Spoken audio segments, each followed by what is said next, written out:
Votre journal de la fin de journée, c'est Europe Soir. Laurent Bazin. Bonsoir Zoé Valdès. Bonsoir. Merci d'être avec nous. Vous êtes romancière et poète, ou poétesse encore une fois, c'est vous qui décidez. Vous êtes aussi la plus célèbre des cubaines de France. Vous vivez en exil à Paris depuis plus de 20 ans maintenant. Est-ce que ce qui se passe aujourd'hui à Cuba, c'est-à-dire les Castro qui en quelque sorte transmettent leur couronne à un nouveau président, vous redonne l'espoir de revoir votre île un jour? Est-ce que vous y sentez ne serait-ce que le frémissement d'un changement? Non, l'espoir, je la vois d'une autre façon, pas avec ce qui se passe aujourd'hui, parce que je ne crois pas que c'est un changement, je crois que c'est une continuation. Ce n'est pas ce que nous avons besoin, ce n'est pas un régime qui change, mais un changement radical sans ce régime. C'est-à-dire une révolution en fait?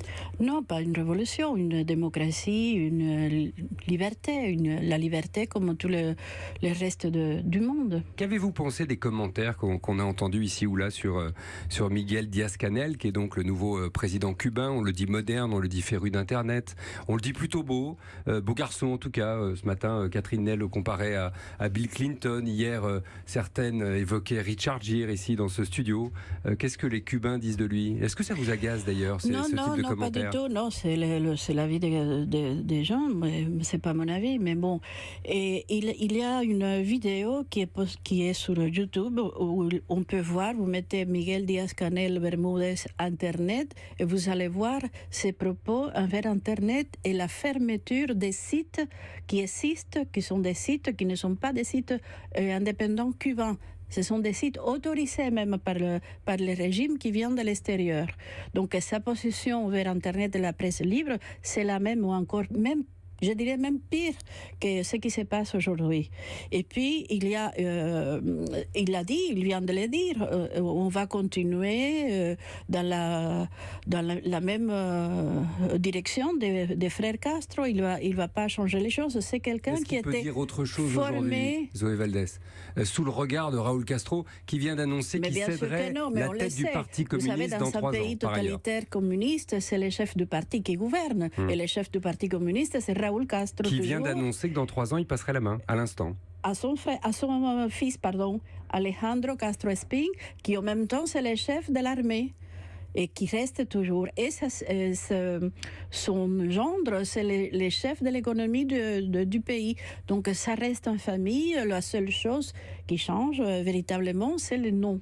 Mais il n'y a rien, il n'y a pas un autre changement. Est-ce que quelque chose ne s'est pas fissuré malgré tout dans le régime cubain? On a vu le rétablissement des relations diplomatiques avec les États-Unis notamment. On voit les Castro qui quittent l'estrade, c'est peut-être symbolique, mais enfin on prend les symboles. Il y a des manifestations comme ça vers l'Occident, vers les États-Unis peut-être d'abord, qui sont assez symptomatiques, non? Les manifestations vers l'Occident, ça ne change rien pour le peuple cubain. Quelle est la réalité du peuple cubain aujourd'hui? Le peuple cubain est toujours dans la situation la plus difficile.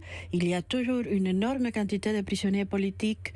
Et il y a par exemple ces médecins, Eduardo Cardet, c'est le leader du mouvement Chrétien Libération, dont on ne parle jamais en Occident. C'est la personne qui a été emprisonnée quelques jours après la mort de Castro parce qu'il a donné son avis sur la mort de Castro. Il est toujours emprisonné.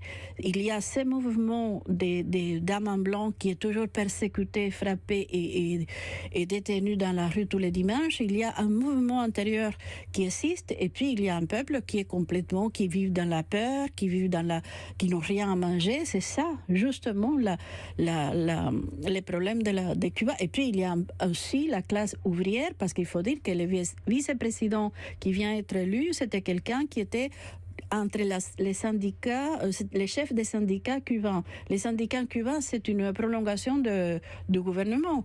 Il n'a jamais défendu les ouvriers cubains. Ça fait 20 ans que vous vivez en France? Oui, plus. Un peu plus de 20 ans maintenant, oui. Vous avez de la famille à Cuba. Vos livres, votre poésie sont pleins de Cuba, sont pleines de la Havane, magnifiques, nostalgiques. Vous avez renoncé à l'idée d'y retourner? Non, je retournerai un jour, mais je ne sais pas si pour rester, si pour vivre. Je trouvais une île qui me convient énormément, qui s'appelle Loyalty, qui est de son nom est très beau, et l'île aussi est très belle. pour mourir, c'est une île qui me va très bien. Donc, et peut-être, non, peut-être je vais mourir ici en France. Et j'ai la France, c'est mon pays maintenant. C'est mon pays, je l'aime, j'aime écrire, même maintenant, j'ai commencé à écrire un peu en français. Donc, c'est... Et il y aura toujours Cuba, évidemment, c'est mon pays. Et j'aime beaucoup ce pays, j'aime beaucoup la culture de ce pays, la culture qui a fait de ces petites îles un grand pays d'écrivains, des peintres, Jorge Camacho, Wilfredo Lam, des grands musiciens. Donc c'est une autre chose à part. Vous avez votre Cuba intérieur en quelque sorte. Oui, bien sûr. Merci Zoé Valdès d'avoir été notre invitée ce soir.